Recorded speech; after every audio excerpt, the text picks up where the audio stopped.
there's a 100% chance that you will be successful. When you come to Barclay College, you should expect professors who value you as a human being, professors who will help you improve your academic talent, professors who will help you become more spiritually disciplined, professors who will hope that you become more socially mature, and your professors will be with you every step of the way in that process. The professors are really great at helping me not only grow spiritually, but kind of the fundamental things that you learn in Sunday school that I didn't have that experience with. They were really great. And then just the peer community as well. Nobody really made me feel left out, but really included me. It really is like a family. Barclay is a place where there's tons of opportunities either for you to join on and be part of events or start events of your own or just different sort of activities. And because of that, I've had many opportunities to use the skills that I'm learning in my classes in real-world scenarios. I became a non-traditional student, and I was able to complete a degree in psychology online and still continue to work and live elsewhere. I wasn't really looking to do master's work, and Barclay College started their opportunity to get a master's. I really applied at first just to kind of see what would happen, and then when I got in, I thought, well, I'll give it a shot and see how it goes, and really ended up enjoying it. The experience was completely different than my on-campus experience, but just as rich. Again, it just added to the foundation that was already established in my undergrad. If you want to come to Barclay, you will get the best experience of campus life for sure, and you will make a lot of friends that will carry on after you leave here, as well as just a lasting community that you can always come back to. At Barclay, you'll be able to experience simply strengthening your faith, both in the classroom and in the community and in your daily walk with friends. It's just this interweaving connection of faith everywhere, whether you hope to have that or not. It just kind of happens, and it's this beautiful thing. Barclay is a pretty special place, and it's almost like when you go into ministry, there's a calling that you want to have, this experience with the Holy Spirit that kind of draws you into ministry, and I would say Barclay is very much the same way. If you're called there, it's going to be one of the greatest experiences of your life.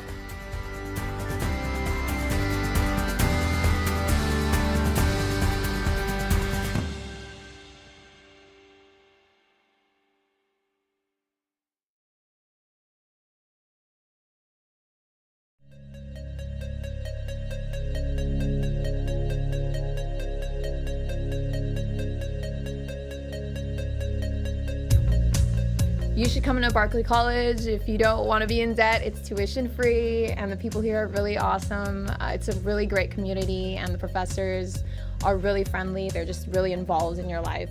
It's a Okay.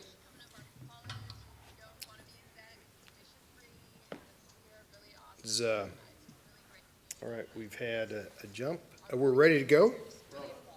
Okay, very good. Well, I would like to welcome you to tonight's Robert Barclay Institute Symposium on the theme of What is a Quaker Pastoral Theology? My name is Kevin Mortimer, and I've served as the director of the Institute since its inception, which was actually on March 4th of 2016.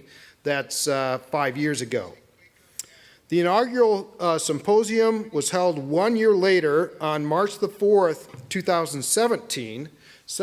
And I have listed up here, its presenter was Derek Brown, who then was chair of the Pastoral Ministry Department, and the responder was Barclay College's incoming registrar at the moment, Aaron Stokes, on the theme, All Are One in Christ Jesus, the Social Justice Actions of Early Quakers as an Example to Contemporary American Evangelicalism. You'll see on the bottom, the theme tonight is What is a Quaker Pastoral Theology? Tonight's symposium represents our first attempt to provide a speaker or responder from a remote location. We also have attendance from Rough Rock, Arizona, the Navajo Nation, Rocky Mountain Yearly Meeting, Northwest Yearly Meeting, North Carolina Yearly Meeting, and other friends, Mid-America Yearly Meeting, friends from other locations. Tonight's presenter is the now Dr. Derek Brown, who currently serves as Vice President of Graduate Studies and Distant Learning at Barclay College. Responding will be Wess Daniels, a former Friends pastor who currently serves as the William R. Rogers Director of the Friends Center and Quaker Studies at Guilford College in North Carolina, and Scott Wagoner, currently serving as pastoral minister in Deep River Friends Meeting, North Carolina, along with serving with Growing Edge Resources in coaching, consulting, and collaborating.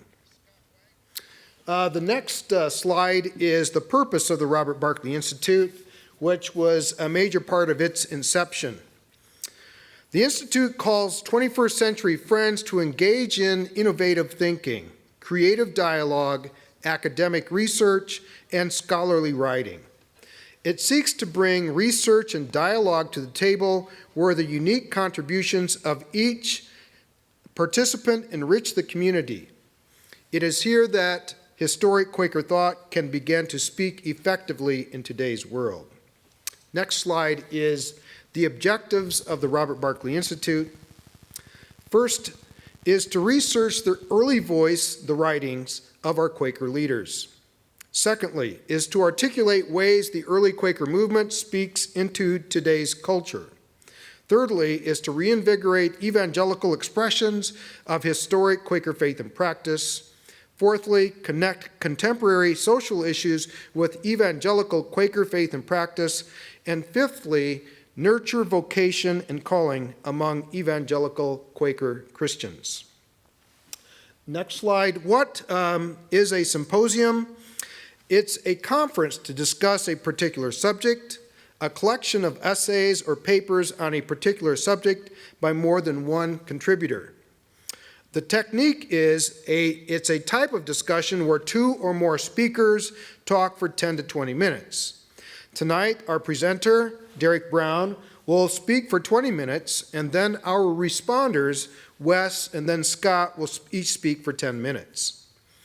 The purpose of a symposium is for experts to highlight the recent discoveries and the latest in research developments in a given field of study. So it involves the presentation of original research by the researchers themselves. Follow-up questions are critical to the ongoing dialogue as they reflect the emerging edge of the listeners. So those online and those in the auditorium will be given opportunity to ask questions of our presenters. In the auditorium, at the back corners, there is a microphone on both sides. So after the presentation, for those that would have a question for either our presenter or responders, you can ask that question there. Also, we are presenting this through live, and so those watching live, which there are many people here already mentioning they're viewing this, will be able to put their question in the chat through the YouTube option here. So tonight's topic, Derek will be giving an adaptation of his talk for the Quaker Theological Discussion Group Pastoral Theology panel on what is a Quaker pastoral theology and how is it enmeshed and embodied in community. Wess Daniels was also on this panel and gave a presentation himself, and so he himself will be the first responder in his response to Derek, followed by Scott, and given Scott's breadth of background in pastoral ministry, he will be the second responder. So at this time, I'd like to introduce and bring to the front Dr. Derek Brown in his presentation on what is a Quaker pastoral theology.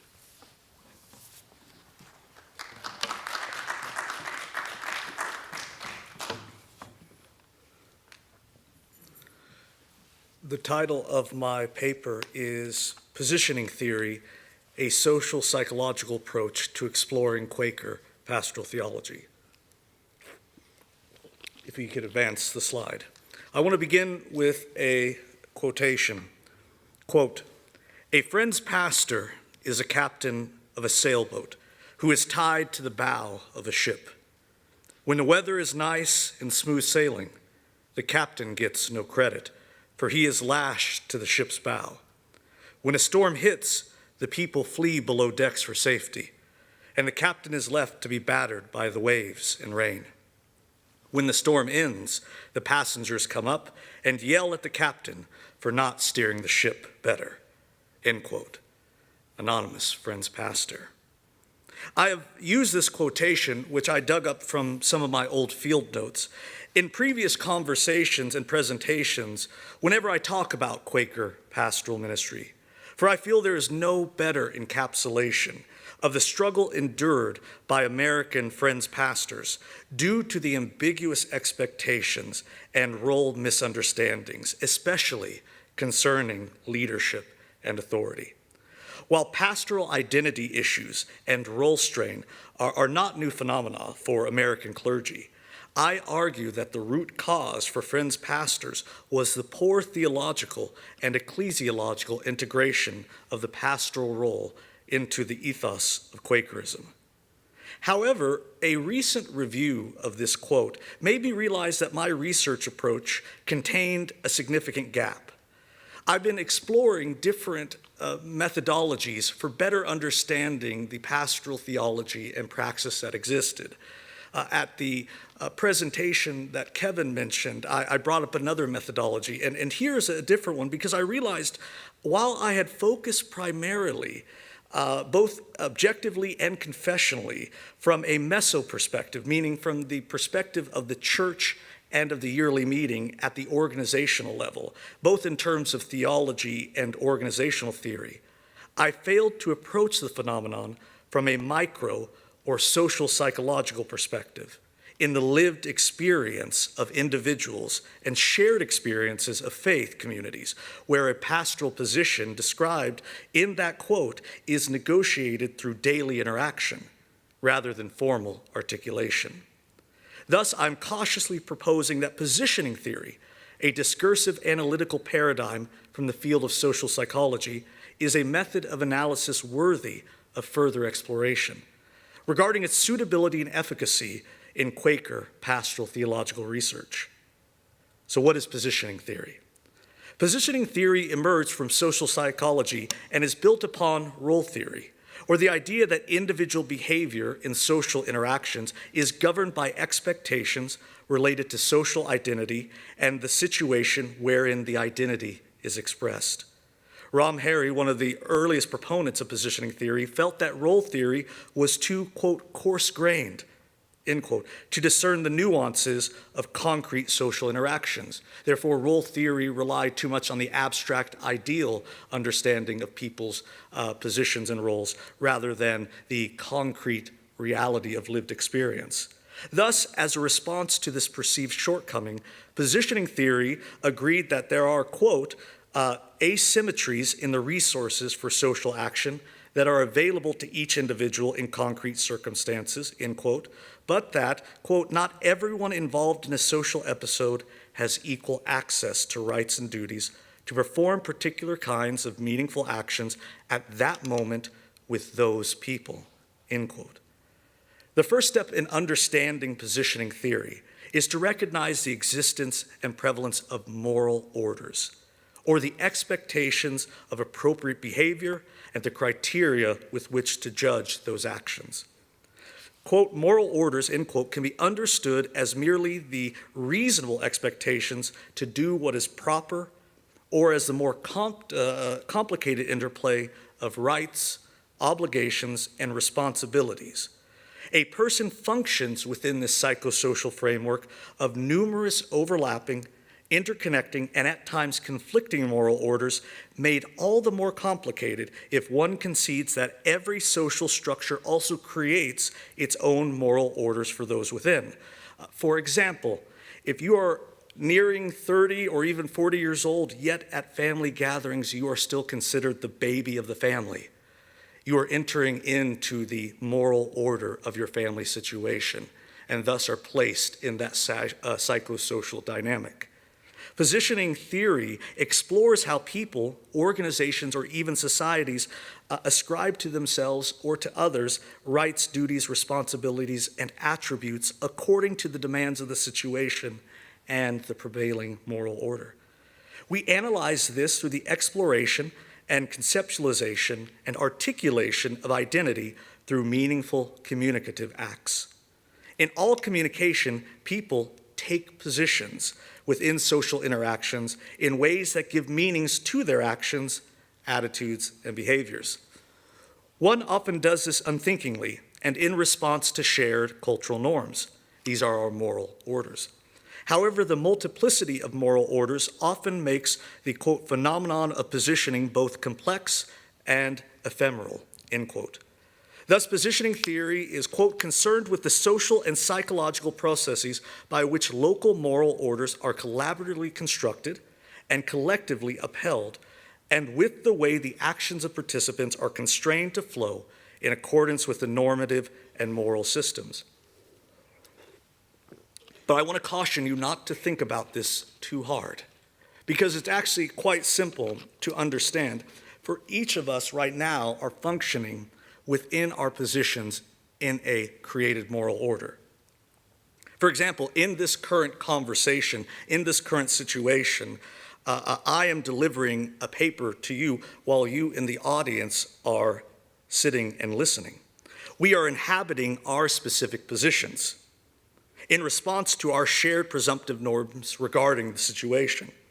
I have specific responsibilities related to my position, and so do you. And also by virtue of this position, I would be ascribed by observers and insiders certain attributes. For example, perhaps I may be perceived as having more knowledge on this subject. We did not have to negotiate this once we all got here. But in fact, our shared moral order is so strong that if someone were to stand up in the audience and begin delivering their own paper at this very moment, we would perceive that as disruptive and rude. This person is not inhabiting their proper position in the conversation, but transgressing the storyline. Now replicate this in every social interaction you may have, even within your own inner monologues. The conceptual framework of positioning theory consists of three aspects found in any conversation, situation, organization, community, or society. So micro, meso, or macro situations. These are positions, storylines, and speech acts. They are represented by the following triangle, if you'll advance the slide. This is called the positioning triangle. At the top, you'll see the position, which is the rights and duties available to a person to perform specific actions in a given situation, and their attributes or behaviors. The speech acts are meaningful communicative acts, such as language, verbal or written, or physical actions, and the storylines are the narrative of expected or assumed conventions, either shared or individual, which guide and give meaning to the position and speech acts. In this theory, the type of positioning is essential, for it helps explain the position itself and contextualizes the discursive act and storyline. The key positional modalities are the, quote, first order positioning, in which a communicative action creates, reinforces, challenges, or transgresses positions, storylines, or moral orders, followed by second order positions, which challenge or question these first order positionings. There are ways to categorize, and a taxonomy has been created, and we will not go through all of them, but there are a couple key ones to understand a position. You could create a moral or inhabit a moral position, and this is dictated by the moral order in which you inhabit. Maybe it's the title you hold. Maybe it's the position you hold within a family. Maybe it is just how society views you versus the other people with whom you're communicating. There's personal positioning, your reputation based on your inherent qualities. There's performative positioning, which is communication that is unchallenged. You are communicating something about yourself that's creating a new storyline for yourself, daring others to prove you wrong, and others. And while you can expand and nuance the taxonomy, what it's to show is that a person can consciously or unconsciously utilize these various positions to create within themselves identities in inter- and intrapersonal encounters. So what are the benefits of positioning theory to Quaker pastoral theology. Besides filling a perceived gap in my personal research approach, positioning theory does appear to fill a minor gap in Quaker studies. For while there's extant research on the adoption of the pastoral system, for example, Ham's landmark study, Quaker pastoral theology and ecclesiology, my work, Moon's upcoming book, Quaker linguistics, including discourse analysis and explorations in metaphor and religious language, Rhodes, Grant, Kohler. The religious and literature review revealed no social, psychological, or psycholinguistical research related to Quaker pastors. This theory is valuable because it's scalable to most social situations, from the reflexive self-conceptualization to moral orders and expectations at the yearly meeting or local congregation level. Thus, the methodology is well suited to a holistic exploration of the pastoral minister within Quakerism at each social or organizational strata gradation. Also, its study of shared negotiated experience situates it to explore the incarnation of theological belief, theological and practical research, and its subjective approach aligns itself with contextual theology, a paradigm promoted by Wess Daniels in his convergent model of Quakerism. Finally, its similarity to other research models and paradigms such as phenomenology, narrative analysis, and various other sociological approaches such as symbolic interactionism, constructivism, etc., creates an opportunity for interdisciplinary hybridity in the research modalities. So how do we focus this research process? Well, I would argue that there's two primary ways we can use positioning theory. One is historical. This would be paving a new path for it.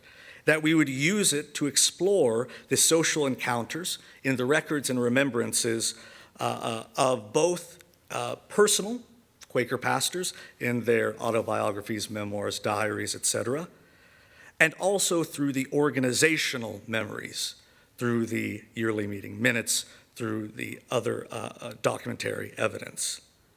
And I would argue we use it reflexively with pastors today. How do Quaker pastors today understand themselves when they reflect upon situations where they have been either explicitly or implicitly told, this is what your job is, by those in their congregation? I would argue that a way to do this would be maybe a semi-structured interview with pastors, utilizing open-ended questions designed to elicit responses regarding the pastor's self-conception of their role, responsibilities, authority, and overall concrete expectations vis-a-vis their congregation and church. And we would try to find a path to concrete interactions. That is the key to positioning theory. And it's in these concrete interactions that we would see how pastors felt positioned or positioned themselves. Not only that, these encounters would also provide analytical opportunities for regarding Quaker congregants' perceptions of the pastoral position. So I want to, given the time constraints, provide just a brief example of how positioning theory can be used in action.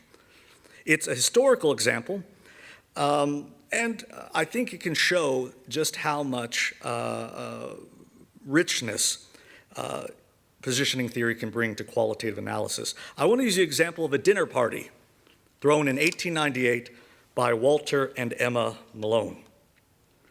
Walter and Emma Malone were wealthy Ohio Cleveland Quakers who spent their fortune training ministers and evangelists, feeding the poor, and various other evangelistic endeavors.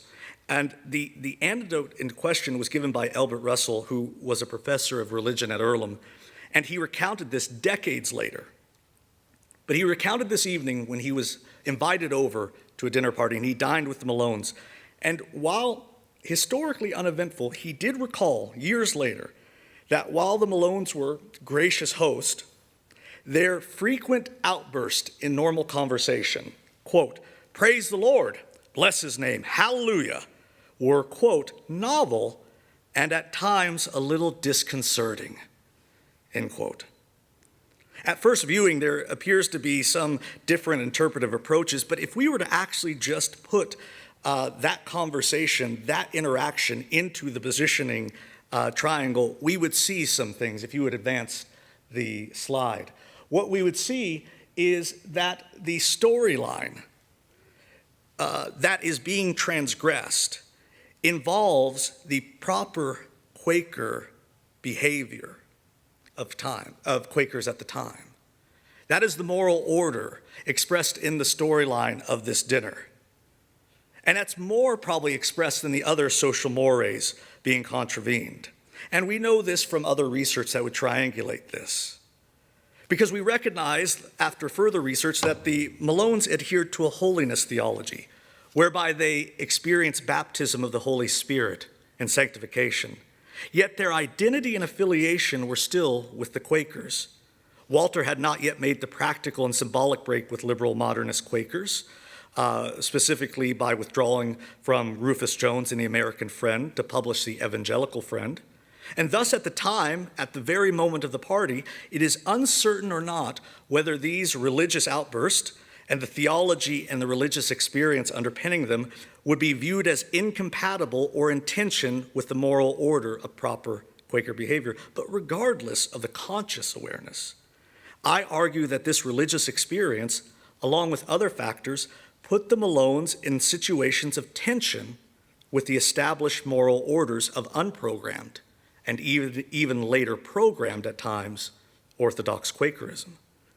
This is seen in the first order positioning of the Malones, whose random, repetitive religious exclamations served as the transgressive speech acts against the moral order of Quaker behavioral and religious norms, and the tacit intertwining storylines that bound the expectations of a genteel, affluent religious dinner gathering. Yet even without the contextual information, one can draw conclusions simply from Russell's own interpretive recounting. While we could just assume that Russell is just recounting a process verbal of the event, we more rightly would assume that this stood out to him in his memory. And regardless of whether he was unsettled in that moment or upon later reflection, he does not report that he objected or challenged this first positioning, though a nonverbal reaction by Russell, a face, being shocked, if observed by researchers, may have counted as an accounted of positional behavior. Perhaps these religious novelties by the Malones were simply that, novel, and not transgressive or threatening in a way that would necessitate disrupting other moral orders, positions, or storylines, for example, being a guest at someone's house. Yet the positioning was divergent enough to be noticed and remembered, pointing to a conclusion that, for the Malones, at that concrete and historical moment, their religious experience and expression contained elements that would be considered foreign to the assumptive moral order of Quaker religious expression. If one were to triangulate this conclusion, then they could look to Malone's later public embrace and then retraction of Pentecostal spiritual and liturgical expressions as championed by the disgraced evangelist Levi Lupton, this research coming out by Rusty Savage just a few months ago. Of course, it has always been apparent that the Malones had supported a programmed Quaker liturgy and ecclesiology. This exercise was merely a brief demonstration of the research design and philosophy in action. However, even this seemingly superficial example supports the notion that ecclesiological shifts in American Quakerism, including the adoption of the pastoral system, must be understood beyond the ecclesial and structural spheres and into the phenomenological and sociolinguistical spheres of understanding. But this methodology is not without its limitations and challenges, which would need to be explored further before utilization. The social constructionist view and underpinnings of positioning theory may cause some to view it as incompatible with the research from the Christian confessional perspective. There may also be questions regarding the suitability of this method for standalone research, or if it should be used in a supporting or triangulating role to a different primary methodology. Further research is needed. If we were to go back to that introductory quote, if you would advance the slide, to reread that quotation through the lens of positioning theory, one is struck by the potential in such an analytical framework. The ability to explore the role of a Quaker pastor as defined discursively in the tangible reality of daily lived religion can help researchers better understand the dynamic, fluid, but not always smooth, positional negotiation that occurs between a pastor and their community of faith. This, in turn, can help contextualize and incarnate Quaker pastoral and practical theologies so as to better reflect and address the ecclesial needs of program friends churches. While positioning theory may be only one of many research modalities that could be utilized for this philosophical research, I would argue that its initial merits make it worthy of further exploration. Thank you.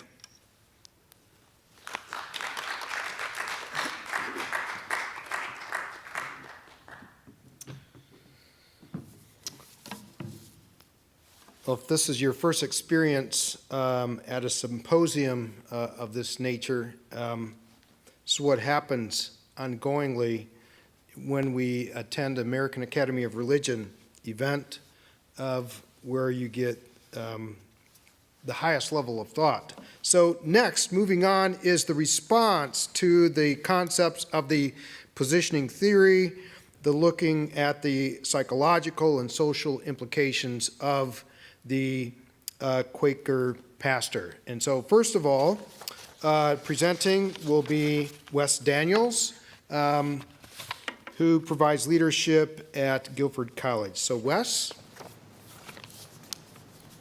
Hi, friends. Good evening. And thank you, Kevin and Barclay College, for inviting me to participate in this evening symposium. Thank you, Derek Brown, for your wonderful paper. And I'm very excited to be able to not only participate in this symposium, but to be speaking specifically to the question of Quaker pastoral theology. I also enjoyed hearing a little story about Walter and Emma Malone. I'm an alum of Malone University and consider Walter and Emma Malone to be in my list of spiritual heroes. So I enjoyed that little illustration towards the end of your paper, Derek. I have enjoyed the opportunity to get to know Derek Brown in preparation for this panel and on our recent Quaker Theological discussion group workshop as well. I appreciate his writing and wrestling on the subject, and today specifically as it pertains to positioning theory, a theory that is new to me. I want to start by saying I have no major critique with what Brown has presented in his paper. In fact, insofar as I grasp the core argument, I believe it would be beneficial to develop this into a full-scale research program in order to better understand the social psychological experiences of friends pastors. What I'll present later might be sort of adding some additional components to that research program. So maybe I see it a little bit as not solely standalone, but certainly see it as being worthy of further development as I understand you're sort of exploring this as a methodology. Brown is right to suggest that there is little currently within the field of Quaker studies that takes up the social psychological analysis of the Quaker tradition, especially as it pertains to Quaker pastoral theology. Positioning theory as a framework for a research program could provide much needed understanding of the pastor's experiences, role, and expectations they face in programmed Quakerism. I'm aware of my own experience of pastoring Friends churches in Ohio and Washington State, and would have been greatly helped by this kind of framing and dialogue. Reading Brown's paper reminded me of an experience I had while pastoring in Washington, where I wrestled with my own position and role, and was very concerned with overstepping any unspoken boundaries.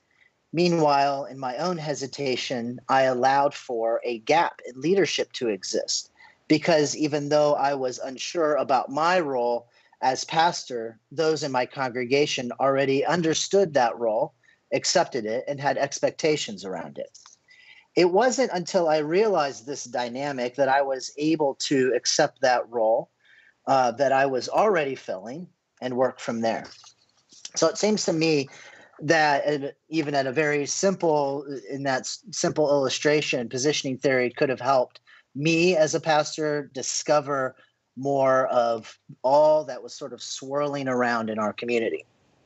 Thus, I can see how this triangulating conceptual framework of position, speech acts, and storylines could provide fresh insight in new areas of study. Here are 3 areas of study that come to mind for me that seem to be worth pursuing. 1, this framework could shed new light through historical exploration of the development of the pastoral system within early Gurneyite Quakerism. The personal decisions, advances, and retreats negotiated that led to the emergence of this innovation within the Quaker tradition would provide a different kind of research relating to this history. In other words, a social psychological approach could dislodge the overtold and under-examined narrative of the pastoral system, either from a place of defensiveness or critique, depending on who's telling the story.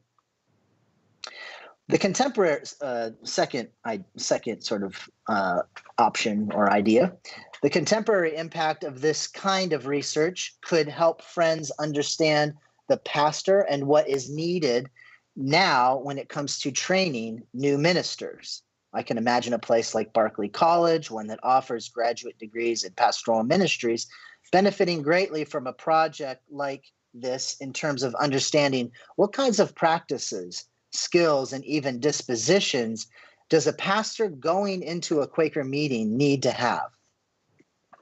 And then a third research program could, following positioning theory, could shed light on what the meeting itself needs. Our tendency in academic circles is individual and leader focused, but what about the rest of the community that our pastors exist within? A systems theory-informed approach would suggest that understanding any part of the system will give information about the whole is functioning. A feedback loop at this level would be instructive for seminary training of individuals, but might also lead to other training opportunities and work that could benefit Quaker communities. There is a dialectical relationship between the tradition, the pastor, and the meeting. I see ways that Brown's presentation of research, a research program framed by positioning theory, could further add to these relationships. Okay, let me take a drink of water. Next, I would like to make two suggestions for additions that could be considered.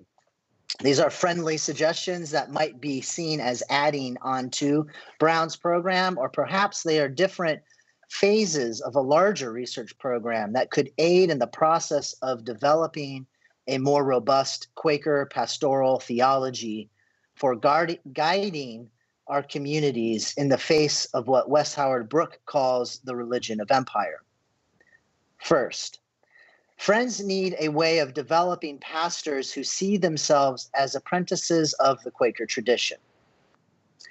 One potential concern with positioning theory is that it seems like it can reveal what is already present rather than providing normative claims towards what is the best account of Quaker pastoring. Surely there are better and worse ways to embody the pastorate from within the Quaker tradition. Therefore, in thinking about Quaker pastoral theology, friends will need to make normative claims about what skills, practices, and virtues are necessary to carry their tradition forward. I understand tradition to be a living thing. Yaroslav Pelikan called it the living faith of the dead. In After Virtue, Alistair McIntyre understands living tradition to be a historically extended, socially embodied argument, and an argument precisely in part about the goods which constitute that tradition that happen, and that happens through many generations.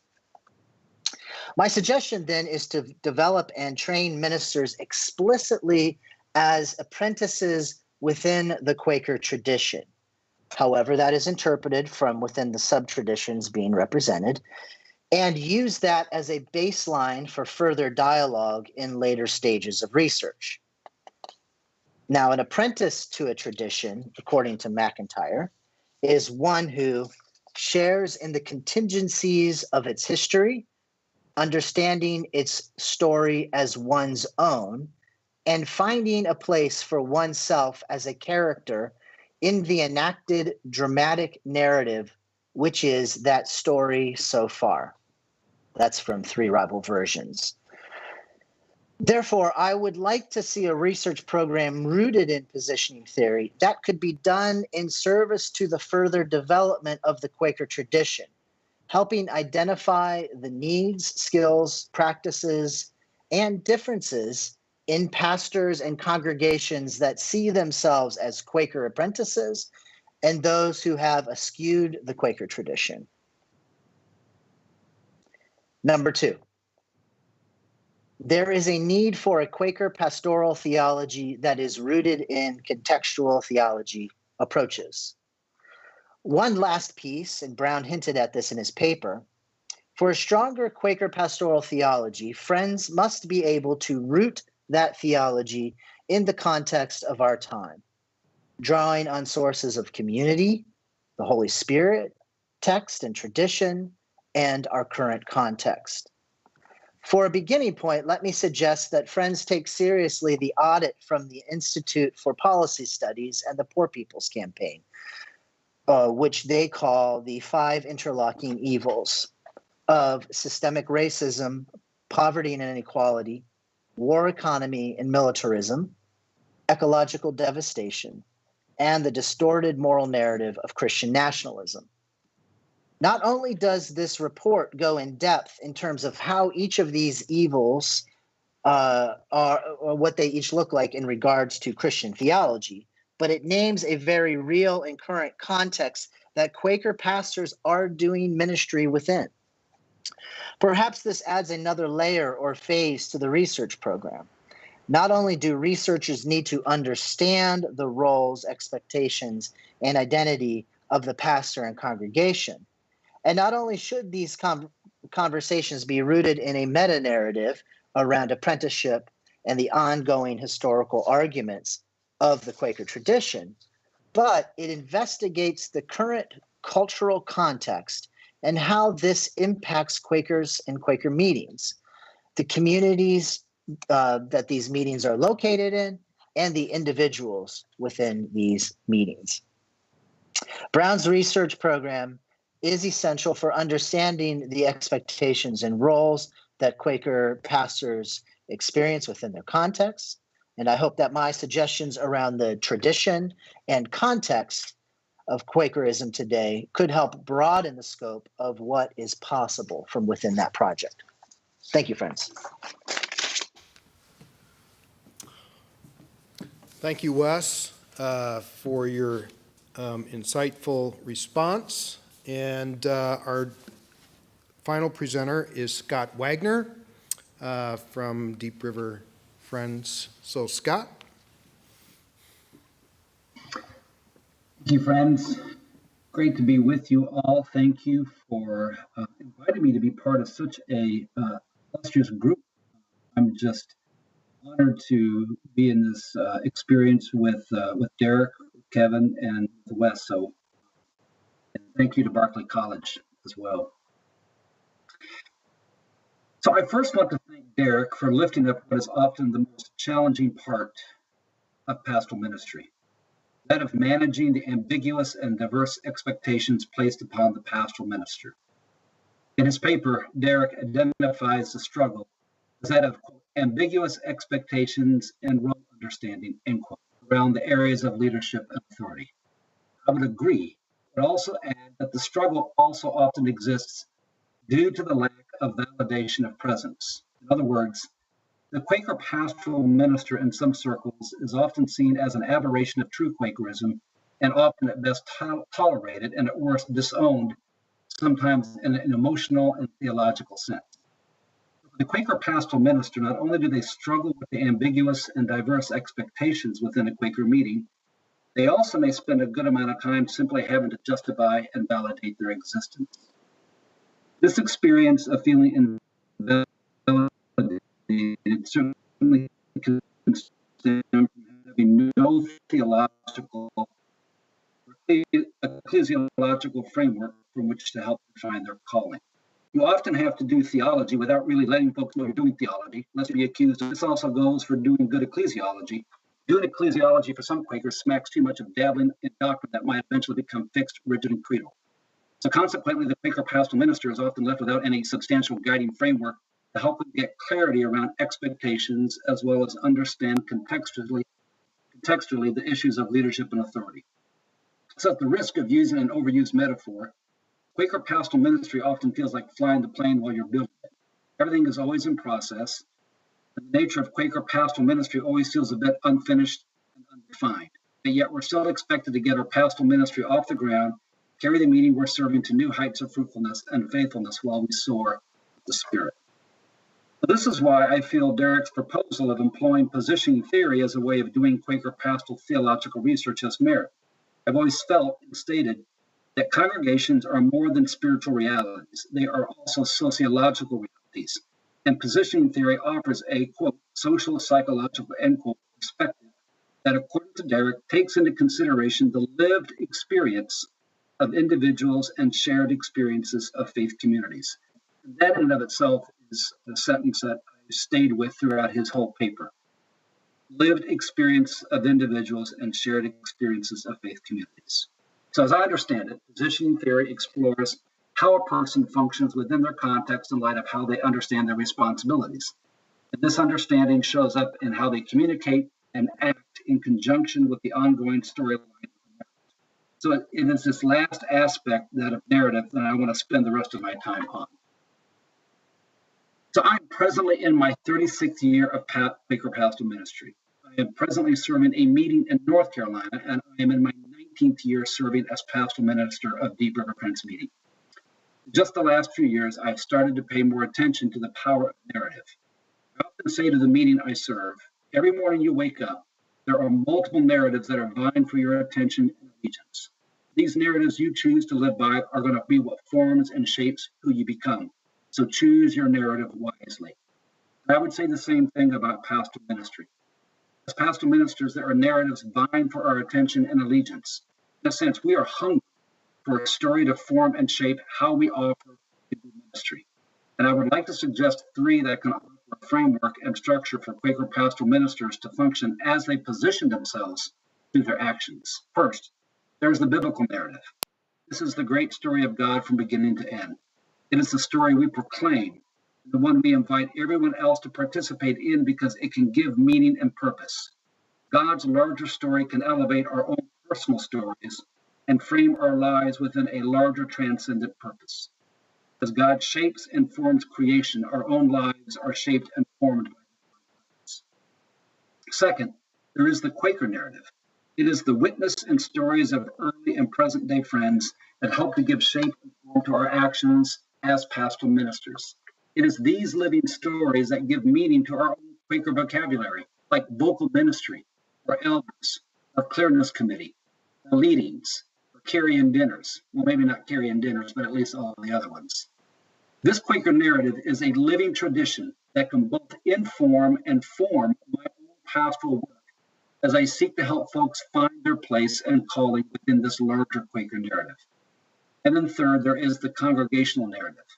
This is the narrative and history of the places in which we serve.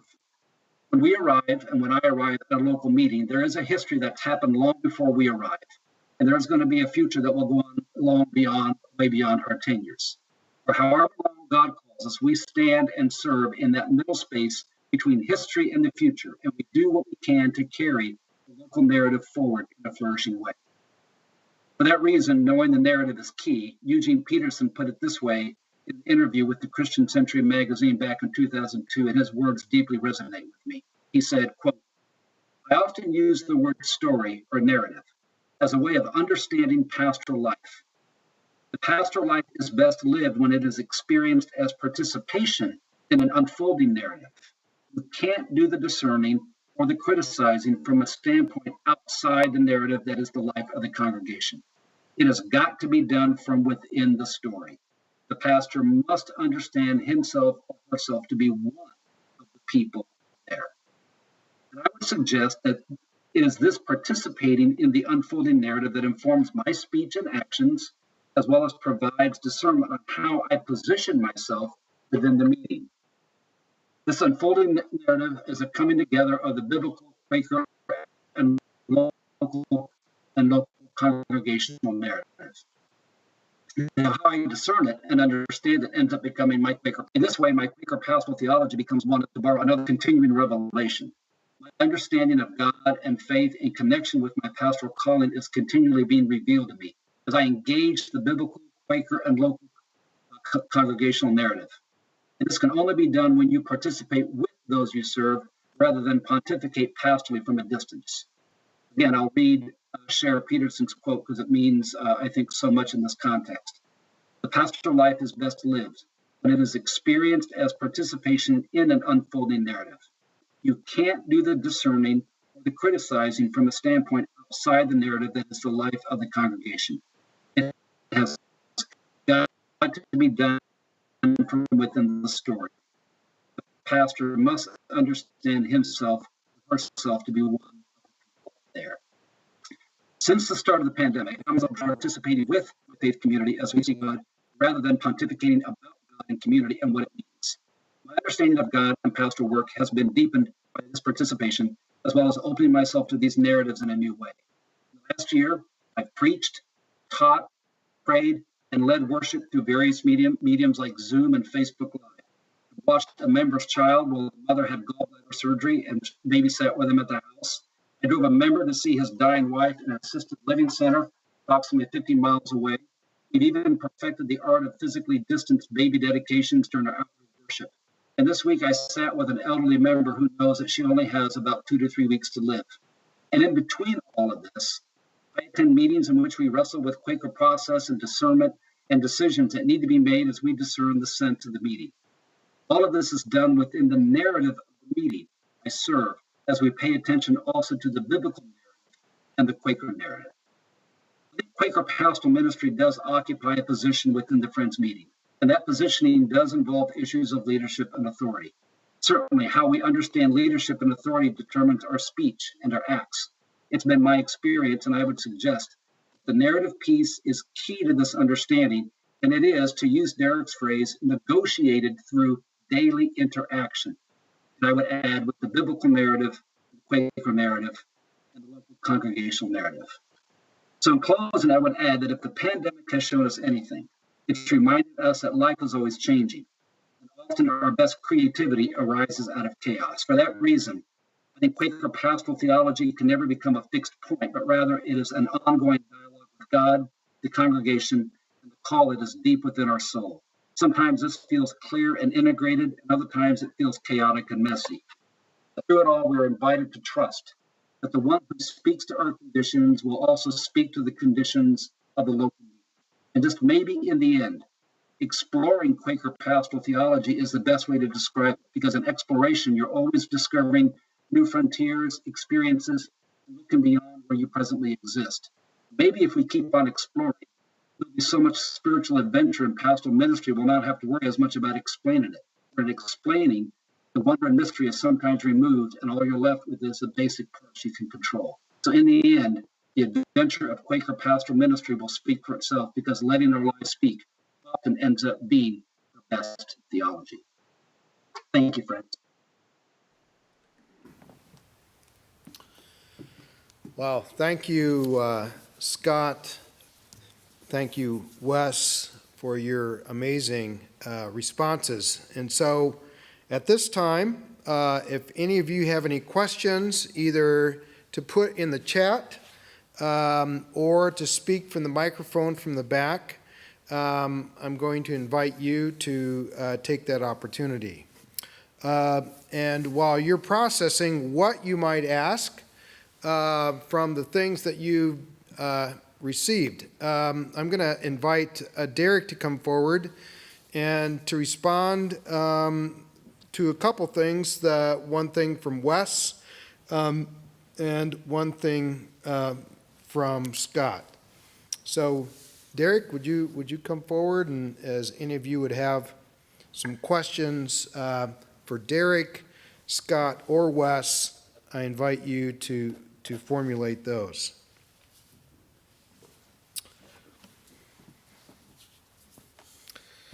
So, Derek, you've started something going here. The thing that I appreciated about Wes that came forward is the concept of an apprentice. Number one, developing pastors committed to the Quaker tradition and social extended embodiment of that tradition, not a dead tradition, but a living tradition. So I think, first of all, what about this concept of an apprenticing of the Quaker tradition with those within that tradition as living? We'll start there. I think it's an absolutely valid proposal. I mean, I think the issue, of course, is, especially in evangelical friends, the evangelical, regardless of how you split the various streams of Quakerism, there is always this mistrust to the point of self-loathing. You're either a Quaker who sometimes despises their Christian heritage, or you're a Christian who despises their Quaker heritage, and never the two kind of shall meet. And so the issue at play really is, well, as Wes sort of mentioned, well, what kind of Quakers do Quaker pastors want to be? And kind of building on Scott's thing, how do we build that in the narrative of the biblical tradition? And really, it's only if you actually hold to a Christian Quaker paradigm, Quakerism embodies the Christian and biblical narratives from which it emerged. So there really shouldn't be a gap. The gap has always been in how it kind of sociologically kind of came about, and then in its sort of the dialectic that it came. So I want to stop for a moment. Since we have Wes here, and Wes may be trying to formulate something, but that whole thing is, rather than Quakerism and Christianity being oppositional to each other, Derek is commenting and saying that actually they complete each other.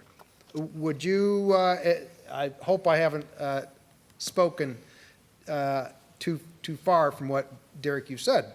How would you respond to that, Wes? I completely agree. I think it is a narrative that has, I think I want to call it a false narrative, I guess, that has bound our communities when we've created institutions to embody those dichotomies. But those dichotomies do not exist in the early part of the tradition. And in fact, the early part of the tradition is a renewal of the radical roots of the Jesus movement. And it's very much in line with anti-Christendom, anti-imperial understanding of not just Jesus, but certainly the Hebrew tradition, the prophetic tradition. And Quakers were embodying that. So in as much as we into that prophetic tradition from Scripture and from church history, I think that these things are deeply woven together. And we can look at, I think Walter and Emma Malone are a good example of people for whom, yes, they were holiness Quakers. They did not draw strong dichotomies, as Derek said in his paper, but they were also very committed to the poor in Cleveland, and actually, at least what John Oliver taught me in history class was that they had childcare for single parents, single mothers who, in the late 1800s, wanted to come and learn how to be missionaries. That kind of commitment to the poor and leadership among the poor is a very radical Christian idea. Jesus was himself poor, and building a movement of the poor. So I think that we don't need to make these strong distinctions. I don't feel particularly invested in some of our ancestors' arguments. Sort of like, hey, I am a Quaker, which means I can draw on the whole of the Quaker tradition. There is no part of the Quaker tradition that is off limits to me as a Quaker. I'm interested in knowing what are the best parts. Where is the Spirit still moving in all of that? And I would like to sort of suggest that is also an option. Okay, I want to draw on a couple things here and move towards something, Scott, that you said. So moving from what Wes said, as an apprentice and Quakerism completing Christianity, Christianity completing Quakerism, we have one of our presenters, one person online here is David Williams, who at the last FWCC gathering in Missouri, and Scott was just part of this last one here, gave this amazing presentation on Walter and Emma Malone and the movement of evangelism and missionary work that came out of that. So Wes talked about Quaker theology rooted in the context of our time. Scott, you spoke of not only biblical narrative, but Quaker narrative, but also congregational narrative within that context. I came away from this last FWCC gathering, of which you were the pastoral person in that, with a sense of what Derek has just said, what Wes has just said, that there is a completing of Christianity within the Quaker narrative, as well as Christianity. It goes back and forth. What's your thought about that narrative as you've talked about biblical narrative, Quaker narrative, and congregational narrative? The narrative and the narrative related to the congregation, is that what you're asking? I think so. Yeah. I guess I would respond this way, just from a larger perspective. I think our whole lives are narratives. Our whole lives are stories. That's what gives our lives meaning and shape. In fact, we are living in a world right now which feels so disconnected, feels so unformed, no plot, no story. Listen to our lives for the first time, and I come up to Wes, and one of the questions I might ask him is say, "What's your story?" I want to know what shapes him, what forms him, who he is. And I guess this sense of narrative is when you come into a congregation. I pastor a congregation it's older than the country. It's over 260 plus years old. It's founded in 1754. There is a deep narrative there. And that narrative over time, through family narratives, has shaped their understanding of faith and of Quakerism. So you go into that meeting and they say, this is what it means to be a Quaker. They go 5 miles down the road, there's a Quaker meeting that says, well, this is what it means to be a Quaker. And it's all shaped by their own sense of the world, their own sense of God, their own sense of what it means to be a Quaker. So I guess for me, and just like you mentioned with the FWCC, there were multiple narratives there. Narratives from other countries, narratives from other places in the world. I think it's when I go into Deep River Friends as pastoral minister, this is what I've learned. My greatest act of love is to hear their story, their personal story, their faith story. And sometimes their faith story doesn't necessarily connect with mine, or it doesn't necessarily agree with mine. That's not what I'm there for. I'm there to help them understand their own story and connect with this larger story that is God's. And then maybe out of that, we form and shape and maybe even change the story that Deep River is living, this narrative. And I guess when I say, and this is maybe better for clarification, when I say there are narratives that when you wake up every morning, they're coming at you, there are all the isms of them. There's consumerism, there is nationalism, there is all these narratives say from all the sources that we listen to, news sources, be this, do this, buy this. I just think there is a richness in these narratives that we often miss because we just don't understand their power. Positioning theory, Derek. Narratives, apprentices, the completing of the Quaker path, the Christian story, the Christian narrative. Any response initially? And then we do have a question from Dave Williams and from Greg Woods. Any comment? I say we go to the questions. Okay. So thank you. Dave Williams says, on a practical level, Derek, has your research revealed any essential universal expectations for Friends pastors that transcend the various culture and sociological expressions of Quakerism? So my dissertation coded every yearly meeting minute of Kansas yearly meetings, so from 1872 to 1978. And what I did was code it according to those pastoral expectations. And then I was asked if I could do that for a book, replicate that across every yearly meeting throughout the dawn of time. And not feasible, but in the sort of growing research in that way, through sort of that documentary analysis, I think what we see is the theme that keeps coming around is shepherding. The problem, though, is the idea of shepherd. That's a term that comes up. Preaching is always a big one. The problem is the preaching was never an issue in the unprogrammed tradition. It's when preaching became centralized into one person to the suppression of the giftings of the congregation. And that ecclesiological shift was not understood well enough before it was adopted wholesale.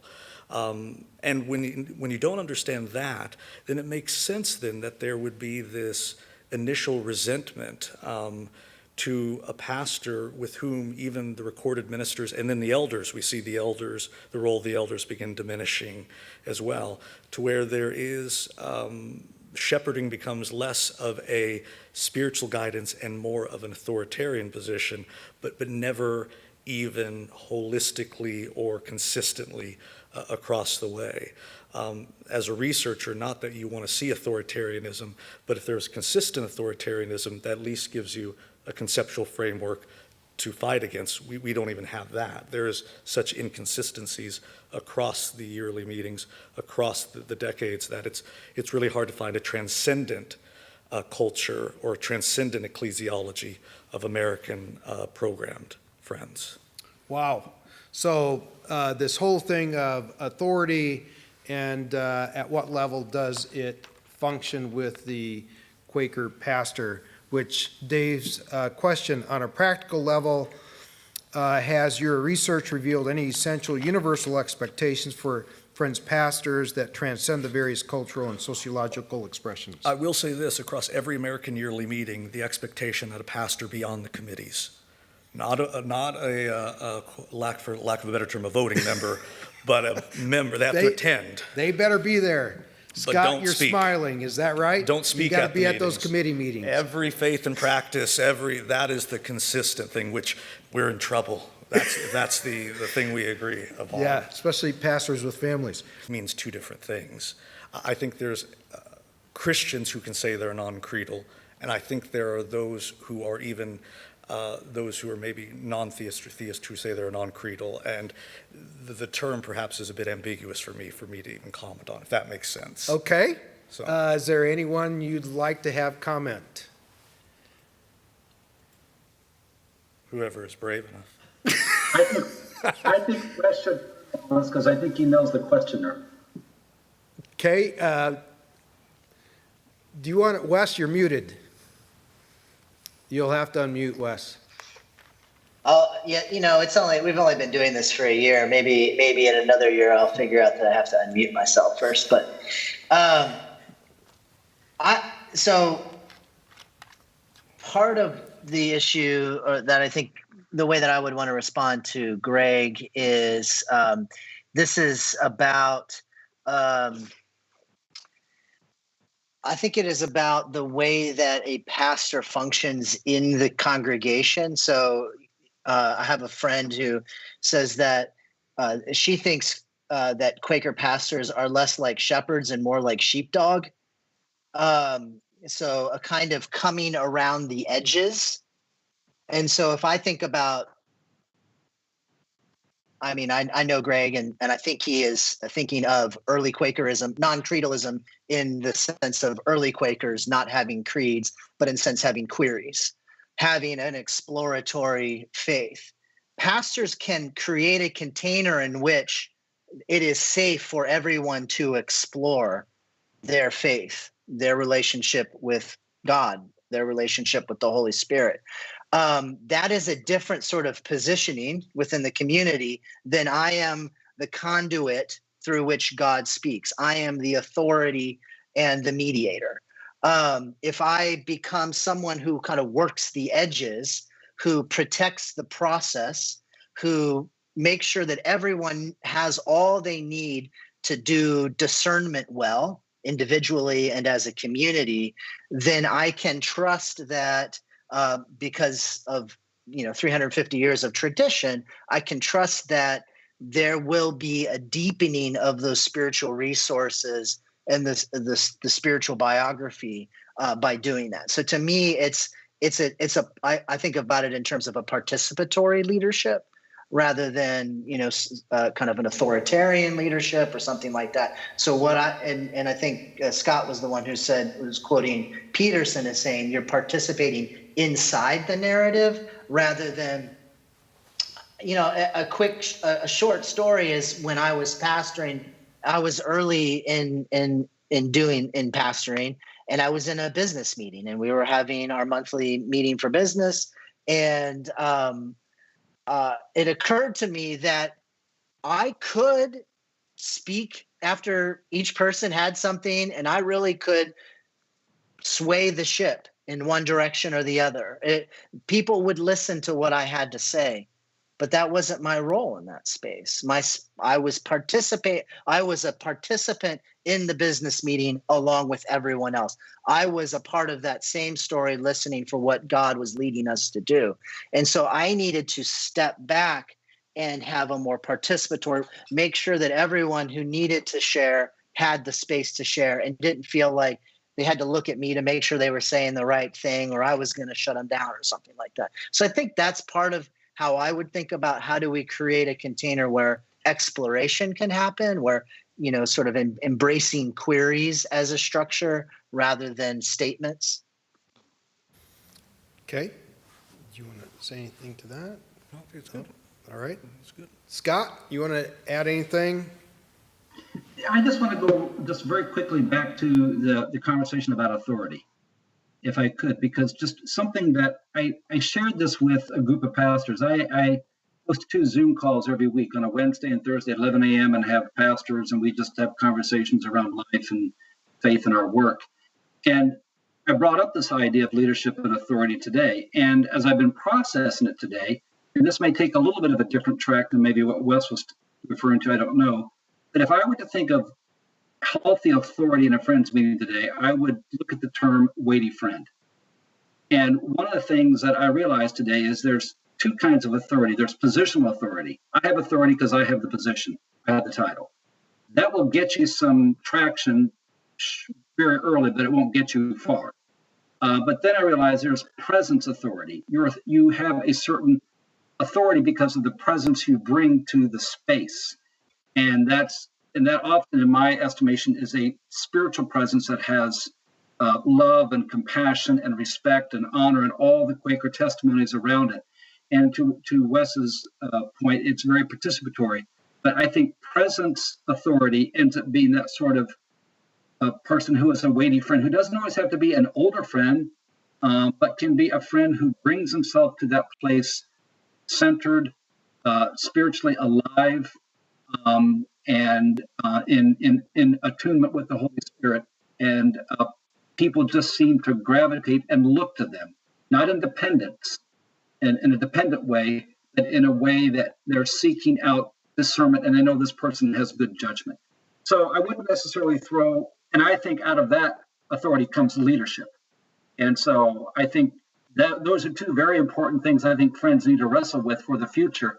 And I'll just end with this, because I think coming out of this pandemic, we're going to need leadership, but it's going to be the right kind of leadership, because it's going to be a little bit of chaotic and it's going to be a little bit messy. And we're going to need something that's very centered, I believe, and doesn't push. And I want to say that neither of you know Derek real well, but I think Derek really lives out that. I mean, as you talk about that, Scott, I think of Derek and how he is with the students. We have one more question. I had one in the back. We have one in the back. We have, Aaron, and then I have one from Manny Garcia. Aaron Stokes here. Now that I got up to ask this question, I think it might just mimic the one that was just asked. So if that's the case, just say move on. So we've got a mechanism for shaping the pastors, right?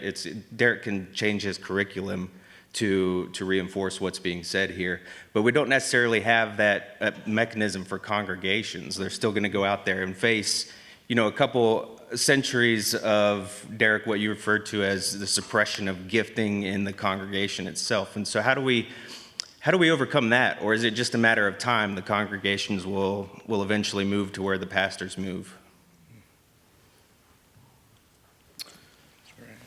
Did you want to respond to that?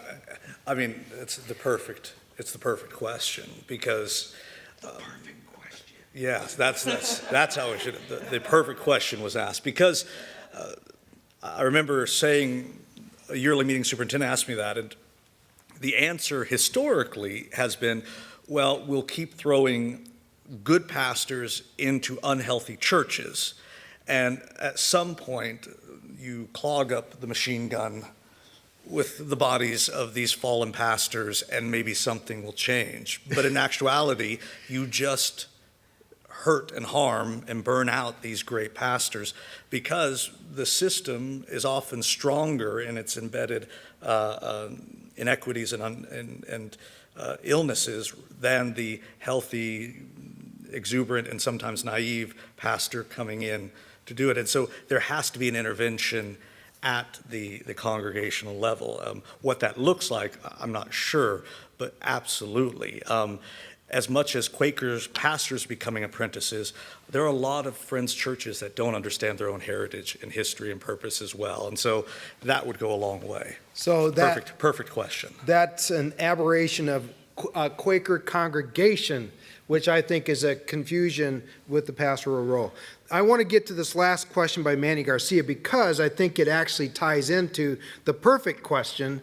Let me see. Manny says, Derek, would indirect positioning be more accurate to describe most programmed meetings? And then Manny makes a statement. It seems like moral positioning implies a realized inherent role, while indirect is more an ascribed role. Okay, so if I'm understanding, then is he saying that rather than articulated, it's more of being placed by the context in which they arrive? They arrive at the church and they are soon placed by the landmines, hemmed in by the landmines that they were not aware of, or by the response. Yeah, I think you could use that terminology pretty well. I mean, I think that term would function well in a practical theology sense. Absolutely. So the landmines kind of too many war analogies for a Quaker conference. I realize this. It's late. It's near Quaker midnight, and so I'm using my metaphors are slipping a bit. But I mean, it is those things that you find yourself constrained in your behavior once the honeymoon period is over. The sheepdog is very careful in how he maneuvers. Sure. Sure. So, well, I want to thank you, Derek, for challenging us on positioning theory and analyzing what is the role of a Quaker pastor. I appreciate the themes of apprentice and historical and realized contextual realities around us and the narrative that we speak into. And so thank you, everyone, for being a part of this our spring hybrid symposium. Thank you, Wess and Scott. And I want to close. Thank you. I want to close with a short word of prayer. Lord, thank you for how you're present with us. Thank you for these good minds as we have shared together where 2 or 3 are gathered. Here you are in our midst. And help us, Lord, especially Derek in his role as VP of Graduate Studies, his role in overseeing the Pastoral Ministry Department. Thank you for how Wess and Scott have spoken into this important topic. May you be glorified through what we've done tonight. Jesus, in your name, amen. Blessings on you all.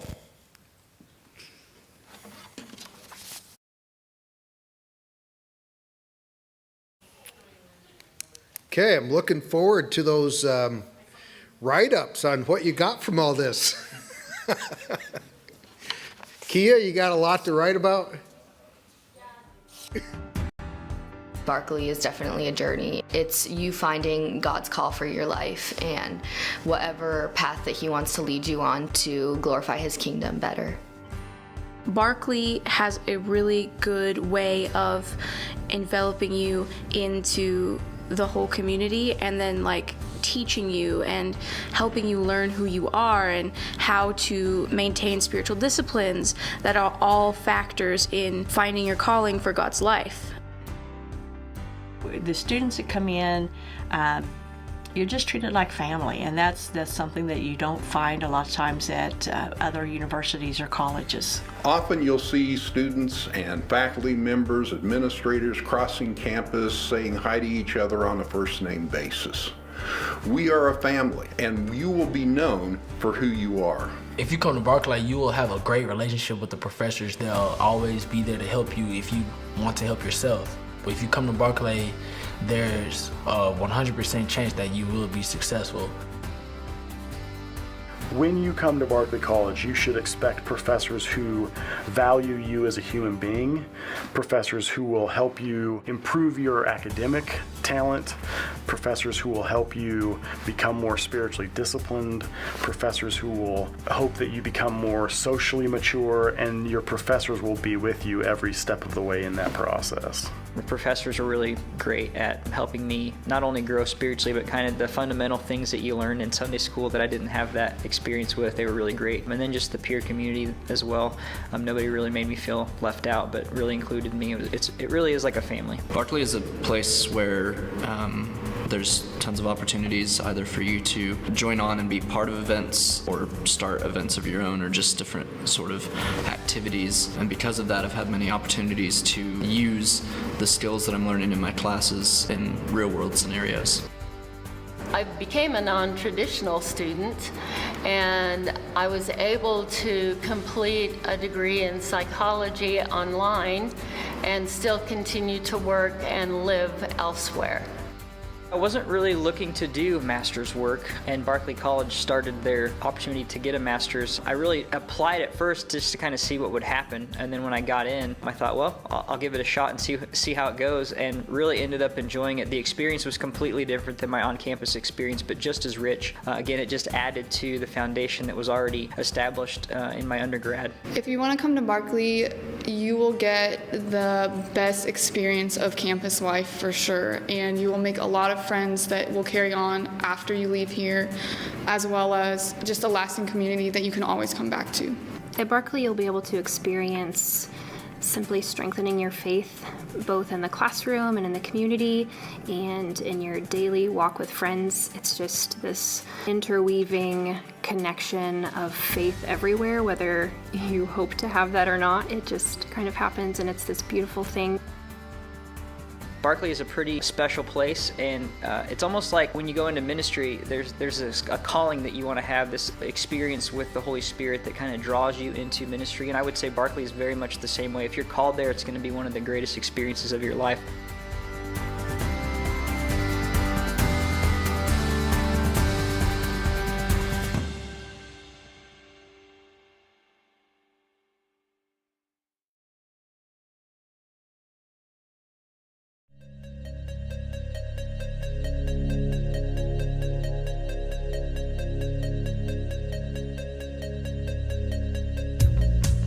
You should come to Barclay College if you don't want to be in debt. It's tuition free and the people here are really awesome. It's a really great community and the professors are really friendly. They're just really involved in your life.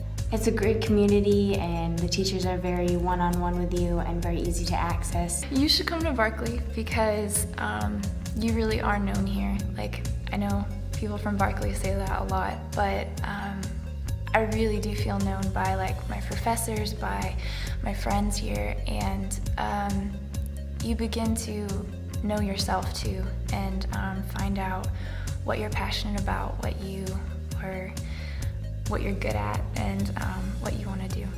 Someone should consider coming to Barclay College if they are interested in deepening their relationship with Christ and deepening their relationship with others. You should consider coming to Barclay because they're about personal relationships and the professors are really here to cultivate the student and nurture their growth in Christ and wanting to spur their affection for Christ. The people here are really encouraging and they really want the best for you.